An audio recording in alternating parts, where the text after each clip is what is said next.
So this is another kind of application of the fact that a differentiable function is locally linear. So the idea behind Newton's method is really, I'm not sure if this is exactly what our calculator uses when you do the find zero from the graph. If it's not exactly this, it's something really close to this. So the idea is if, here's our f of x right here. And what we would like to do is we would like to be able to find that zero, that place where the curve crosses the x-axis. So this is what we seek, is that x value. And so the idea behind Newton's method goes something like this. Let me grab some colors here. So we make a guess. So you guess what you think might be close to the zero. Now, how you get this guess for us will be one of a couple ways. Sometimes it'll just be given to you. It'll say, this is x of 1. Use this to kind of start the ball rolling. Other times we're going to have to use our calculators for this. So you might be able to graph the function, see that it's going to cross maybe between 2 and 3 or -1 and -2, and then just make a guess ballpark. Turns out it doesn't usually make much difference how close you are. The exception to that's going to be if you have a curve that has like some vertical asymptotes nearby. And in that case, you may have to be very careful. And I think you'll see one of these on your homework tonight, where you have to be really careful what your first guess is. Because if you don't guess right, you go kind of careening off somewhere else. And as we'll see, if this converges, if it gets closer and closer to a number, it is converging to a zero. But for example, like a tangent curve that is periodic, it may have a lot of zeros. And if you don't make your first guess right, you may not get the zero you're trying to get. You may get one somewhere off in the Netherlands. So at any rate, what we're going to do then is imagine that we're going to take this guess and we're going to get the tangent line to the curve at that point.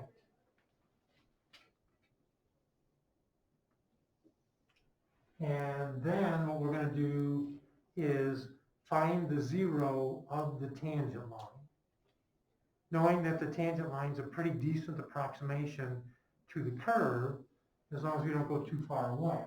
So you're going to imagine that you extend this down to the x-axis, and then you're going to find the place where our tangent line intersects the x-axis. So the zero of the tangent line. And we're going to then call that our first approximation. And then we're going to repeat this process. So then we're going to take that value and we're going to find the tangent line to the curve at that point. And then we will find the zero of that tangent line. And that will be our next approximation. And we just keep doing this over and over again as we do it iteratively until we get as close as we want to the actual zero. And generally speaking, this, we say it converges to the zero when it gets closer and closer. Generally speaking, this happens pretty quickly. You know, it's not going to take you 25 or 30 iterations. And so we're going to do a lot of this on a calculator.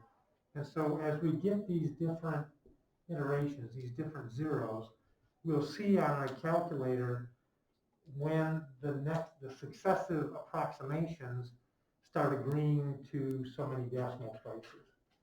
So if we want to go to 5 decimal places, we'll go until we get agreement to the 6th decimal place. They match, and then round it back to that 5th one. And it won't take too long. And we'll find a way to do it really easily on our calculator. So here's the idea. So let's see how we get this kind of formula for Newton's method.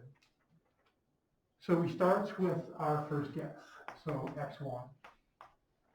We plug that into our function to get its y coordinate, because we need a point, we're going to get the tangent line. So we need a point and a slope. So we plug the x1 into the function f, and the y value is f of x1. Okay. So there's our point. We need a slope, and how do we find slope of a tangent line? Take the derivative, so that's f prime. And we want to find the slope of the tangent line at what x value? At the x of 1, the first guess. So our slope will be f prime of x of 1. Does that make sense? So it's very abstract now, but we're going to get a formula out of this. So our tangent line is y minus the y coordinate. That's the f of x of 1. That's going to equal our slope, which is f prime of x of 1, times x minus x of 1. So there's our tangent line. We okay so far? Now I'm going to move the f of x of 1 to the other side. So we'll write this as f of, well, actually, we'll leave it this way. Let me leave it here. This is our tangent line. Then what we're going to do is we're going to take our tangent line and find where it crosses the x-axis. And where this line crosses the x-axis, its y-coordinate is going to be 0. And we want to find the x-coordinate. So we're going to plug in 0 for the y, and then we're going to solve for the x. Does that make sense? So that's 0 as a negative. F of x of 1 is f prime of x of 1 times x minus x of 1. We're going to solve that for x. So we can divide the f prime over to the other side. So we have negative f of x of 1 over f prime of x of 1. And now we're down to x minus x of 1. Is that okay? And we're going to add the x of 1 to the other side.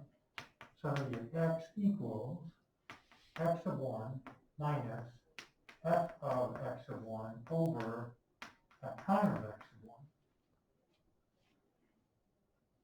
1. That is our next iteration, x of 2. And then we're going to repeat the process. So then we'll just change all of the x of 1s to x of 2s, and what we'll get will be x of 3. And then we'll do it again.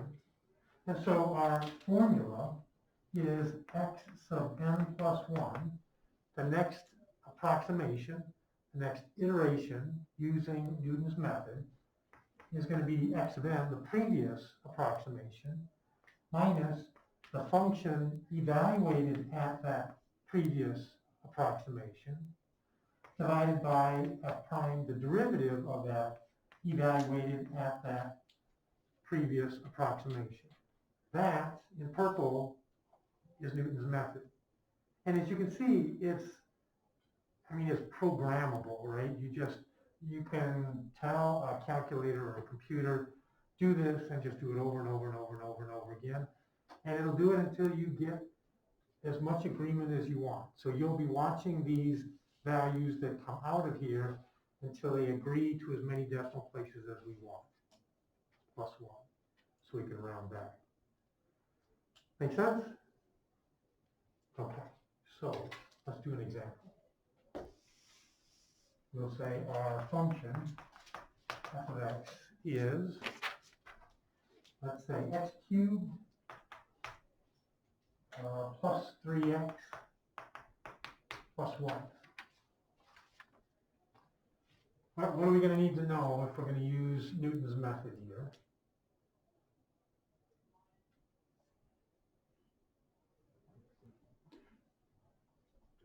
We need the derivative. So what's f prime? This is not hard. F prime is 3x squared plus 3. Now, I'm not giving you a first guess, so let's come up with a first guess. So we're going to go to our calculator. I'm going to turn mine on. And let's graph this and just with an eyeball estimate where we think this is going to cross the x-axis.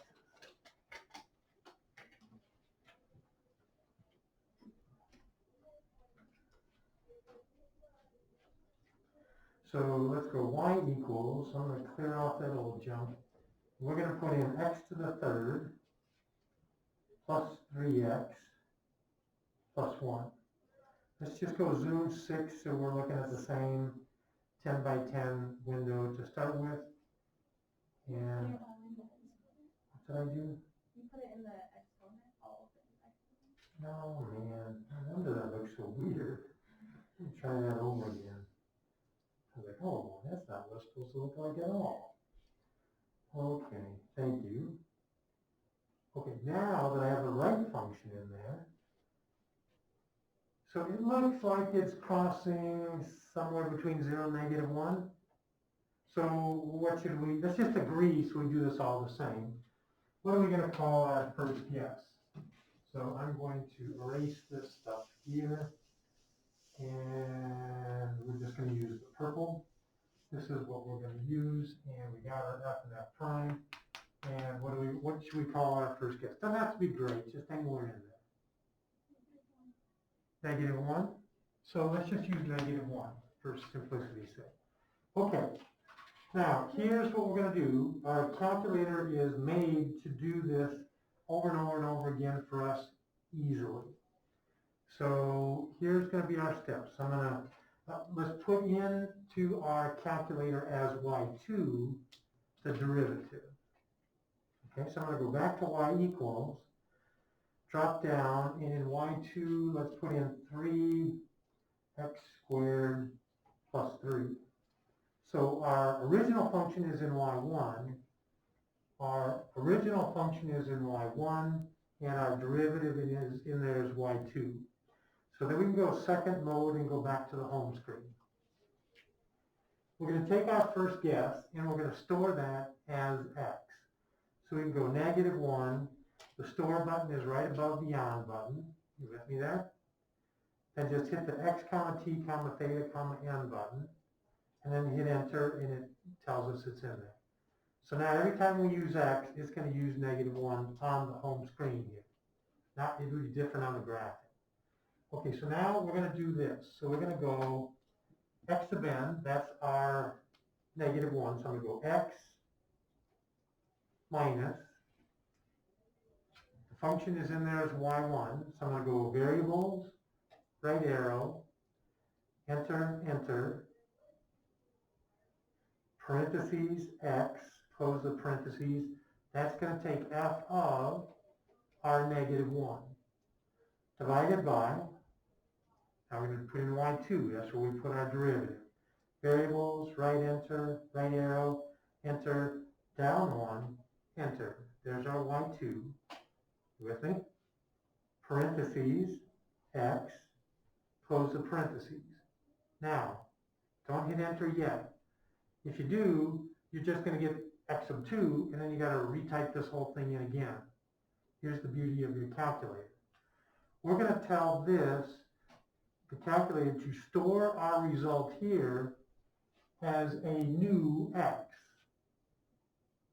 So I'm going to go store, with me, x, and now when I hit enter, it's going to do all of the stuff we told it to do there, and it's going to give us our answer, show us our answer, and it will have replaced that -1 that we had as the original x by the newly computed x sub 2.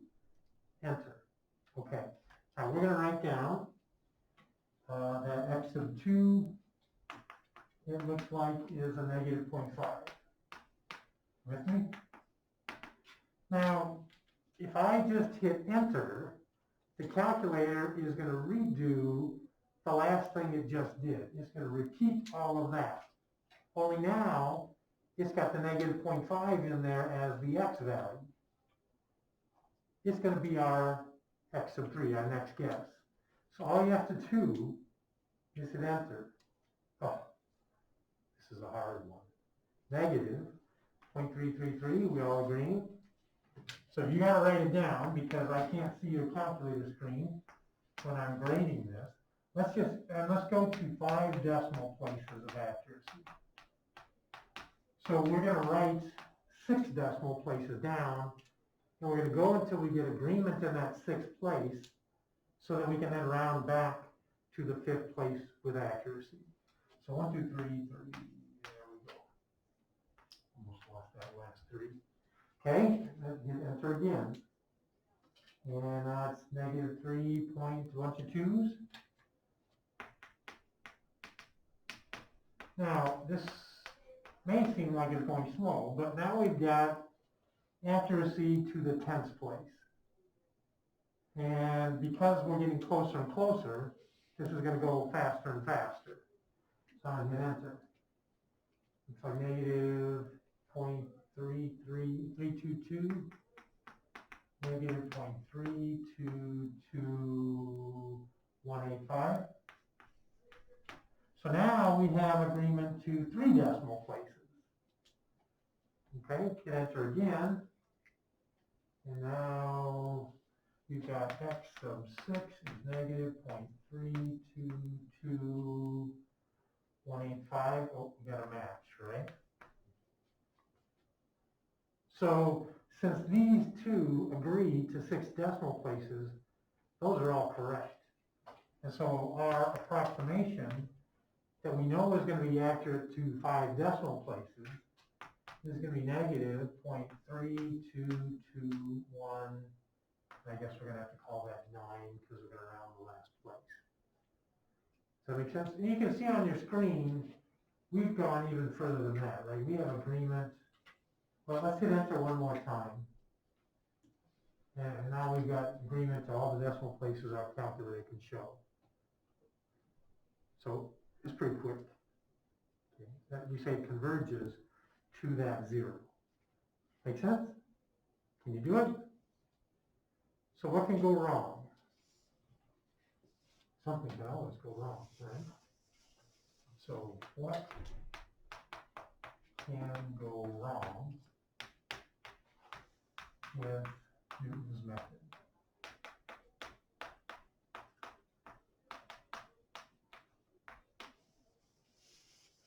Oh, I erased the part I didn't want to erase. So when you look at that formula, what's one thing that could go wrong? One thing that if we tried to do that, that would not go well. Yeah, if we try, if the derivative somehow becomes 0, then this isn't going to work. But really, it isn't going to happen very often. So if somehow our guess, on our way to finding where it's going to cross the x-axis, if the f prime of x equals 0, this is going to give us an error message. But that's not really a big deal. Just pick a different x of 1. Pick a different x of 1. That's our first guess.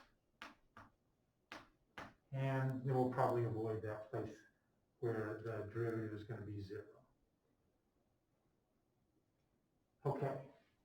If it converges, if, let us say, Newton's method, so in Mexico, if Newton's method converges, it converges to a 0. So it's not going to give you a false positive, right? It's not going to give you an answer and it turns out that doesn't actually, the actual curve does not actually cross the x-axis. That can't happen. But you have to be a little bit careful. Let me see if I can draw a picture just to show you one way this can happen. So if we have, here's our axis, and we'll say here is going to be our curve. I'm going to get this kind of the right shape. There's our f of x. And suppose we have our heart set on finding that 0, but notice there's another 0 in the neighborhood. And so if we make our first guess, let me see if I can do this right. So we make our first guess here, and we take our tangent line to the curve, and it sends us over here. See what's going to happen? Then, you know, we call that our x of 2, and we get the tangent line there, and it's going to home in on this 0. So it's going to converge, but we're not getting the one that we wanted to get. We're getting one that's kind of in the neighborhood. And you'll see this can happen with, I think it's a tangent or something like that, but you get something like with an asymptote where the curve gets really steep, and if you don't pick your first guess fairly close to the 0, you're going to go flying off somewhere. Okay, but this we can work around just by being careful on our first guess. The one that we don't have a good solution to is something like this. So I'll give you an example of where this happens. So suppose that curve does something like this. And let me see if I can draw this where you can kind of see what's going to happen. So we make our first guess, say, right there. We're trying to find this as the 0. That's our goal. That's where that thing crosses the x-axis. So we run it up here, and we take our tangent line to the curve, and it takes us to there. And so there's our first approximation, x of 2 right there. So we run this to the curve, and we get the tangent line, and it takes us right back where we started. But now we have a problem. Now we just get caught in an endless loop. And it just keeps bouncing back between these two numbers that are the same. And that's a bigger problem because it's more about the shape of the curve around that point. And there may not be a good way to resolve that. We'll see an example of what's kind of happening here, only it's even worse. Instead of going back and forth between these two, we'll start out with one guess. It'll send us a little further away, and then that'll send us further away, and we start bouncing back and forth and getting further and further, and it's not going to ever converge. It's just going to keep wildly moving further and further away. There's not a good way to resolve that. So let's see that happen. Let's say we have our function is going to be the cube root of x. So we kind of know what's happening here, because we know what the cube root of x looks like. Right? It's going to have a 0 right there at the origin. So we know it's got a 0 at 0. That's what we're trying to find, but let's use Newton's method here, and let's make our first guess 0.1. Okay? All right, so here we go. See if you remember how to do this. We're going to clear off the old stuff. We're going to put into x, the cube root of x, I'm just going to say x raised to the 1 divided by 3 power. Is that okay? What's this derivative again? 1/3 x to the negative. 1/3 x to the negative 2/3, so 1 divided by 3. And then we're going to go, I think I'm going to go times x raised to the negative 2 divided by 3 power. I think that'll work. So we're going to then go to the home screen and clear off, we already cleared that junk off. So our first guess is going to be 0.1. So remember what we do? What do we do? What's that again? 0.1 store x. Oh, good. Okay. 0.1 store x, enter. Okay. Then what? Waiting. I forgot what we were supposed to do. Help me. X. Minus. Whoop. Times minus. y1. Okay. Y1. Remember how to do that? X. Of x. Divided by. So back to variables. down to y2 of x. Store X. Store that as a new value of x. Enter. Uh-oh. See what's happened? We knew the 0 was at 0. So our 0.1, our first guess was 0.1 to the right of 0. Our first approximation is 0.2 to the left. We moved further away. This is not a good sign. Hit enter again. Uh-oh. Well, you could fill the rest of the period doing this, I think. But it's not going to converge to anything. So it's not going to be able to find it. That's just the structure of the function issue. Okay. Good to go? So you got Newton's method. Questions on the homework on differentials? Anything you would like to see clarified?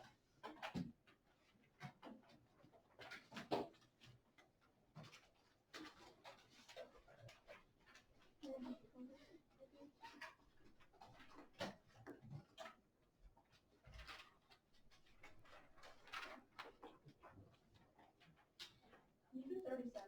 You know what that is? No. Do you know page it's on? It's the write down. What's that? It's like the worksheet. Oh, is that the one? That is a worksheet off of there. Okay. Okay, bear with me unless somebody can find it quicker than me. I find it. So you got it? Excellent. What is it? A cylinder shell with a height of 40 centimeters and a radius of 5 centimeters. And it says the thickness of the shell is 0.2 centimeters.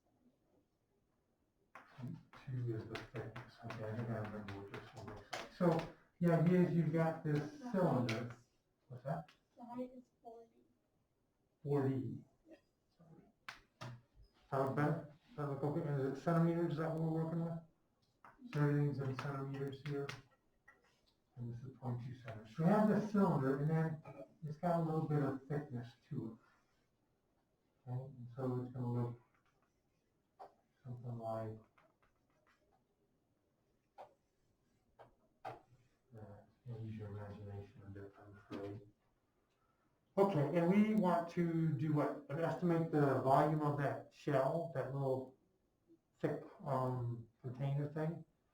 So we're going to say, and this, is this an inside radius or an outside radius? Does it say? No, it just says radius. Okay, let's assume the radius is the inside radius. Okay, so we're going to say that radius is 5. Does that make sense? And the volume of a cylinder, you don't have to remember that, but it's pi r squared h. So if the radius goes from 5 to 5.2, which is what that radius is going to be after it goes through the thickness of that container, then our delta R is 0.2, right? That's the change from the radius of 5 to 0.2 bigger than that. So that's going to be 0.2. And we're going to choose our differential dr to equal the delta R, because that's an independent variable. We can choose it to be whatever we want. So we're going to pick it to be that. We know the R is 5, and the height is fixed, so that is just 40. And so because our height is not changing in this scenario at all, only the radius is, we can plug the height in right off the bat. So this is volume is equal to pi r squared times 40. The height is not a variable. It is not changing in this problem. Only the radius is. And then when the radius changes, so will the volume. So our volume becomes 40 pi r squared. You okay? Now, we're going to take the derivative of the volume with respect to r. So we're using our Leibniz notation. So we're going to say dv dr. And then we're going to go 2 times 40 makes that 80 pi r to the first. With me? Now this is the new stuff. We're treating these differentials like they're actual quantities. So we're going to multiply the differential dr to the other side to get dv is 80 pi r times the differential dr. this is what we're trying to find, is the change in volume as the radius goes from 5 to 5 plus the delta r, is going to give us that volume. That change in volume is the volume of that actual container. That make sense? And so we're going to plug in the r, which was the 40, and the dr, which we said was the delta r is 0.2. Wasn't the R 5? Yeah. Maybe we should go with 5. Thank you. Is that okay? And then, let's see, well, 2 times 5 is 10. So 0.2 times 5 is 1.0, yeah. So it's going to be 80 pi. So the volume, so this is our estimate of the volume of that cylinder that's got 0.2 thickness. Kind of cool? Oh, go ahead, you can admit it. Yeah. What else? Can you do number 7? 7. Priya, you gonna help us out?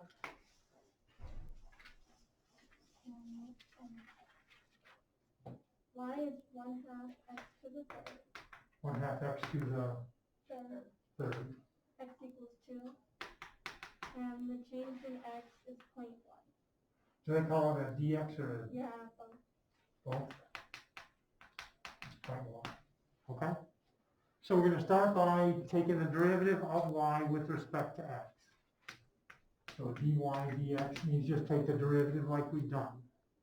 So using our power rule, 3 times the half makes that 3 halves. Subtract 1 makes it x squared. That's where the differential part comes in. We're going to think of these as being actual quantities. So we can move the differential dx to the other side by multiplying it. So that's going to be 3 halves x squared times the differential dx. We'll plug in what we know. So the x is 2, and the dx we're going to call 0.1. 2 cancels with a 4. That's 2 times 3 is 6. 6 times 0.1 is 0.6. So our differential dy is 0.6. And then on that one, it said something about like comparing the dy to the delta y. So what would the delta, like I couldn't find the So, okay, the delta y, good point. The delta y is the actual change in y when we go from 2 to 2.1. So I'm going to call this, because of notation, let me call it f of x from there. So we're going to take f of 2.1 minus f of 2. That's the actual change in that y value when x goes from 2 to 2.1. So the 2.1 means we're going to have to take 1/2 times 2.1 cubed, and then we're going to subtract from that 1/2 times 2 cubed. See how that's going to be the delta? That's our delta y, the actual change in y. All right, we'll do this on a calculator. Everybody got it? You go 0.5 times 2.1 cubed minus 0.5 times 8. Well, I got 0.6305. 6305. Anybody else getting that, confirming that? Yeah. Yeah. So you can see this is the actual delta y. There's our approximation that was, we could do all the arithmetic in our head kind of thing. Okay. Now, sometimes you'll also be asked to do then relative change. So this is the actual change, but without context, it's hard to know. Is that a big change or a small change? But to make it relative, you'll divide by that original amount. So this is the actual change right here.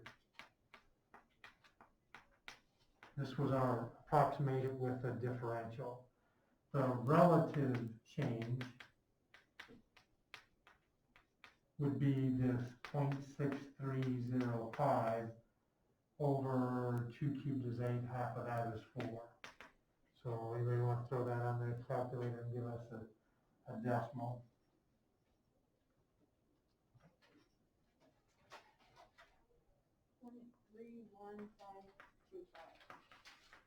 And then from there, it's easy to go to a percent change, which might be more informative.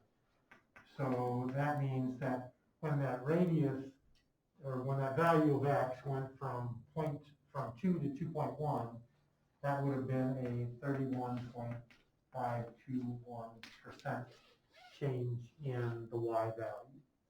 And that's maybe more meaningful. Is that a big change or a small change? Well, that's a better way of getting at it. Okay? Did you get a chance to do any of those problems on that notes worksheet, or did you look at those?